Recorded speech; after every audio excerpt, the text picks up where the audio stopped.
Today I'll be showing you the easiest way to get rid of the Hyperflash using Forscan. So once we're in Forscan, we're going to go on configuration and programming. We're going to go on BCM module configuration.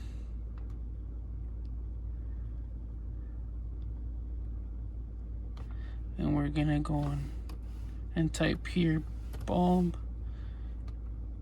and disable the front and the rear. And this will solve the Hyperflash problem when you install VLANs or any type of aftermarket headlights or tail lights.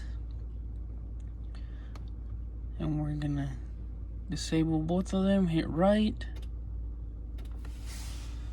and now we don't have Hyperflash.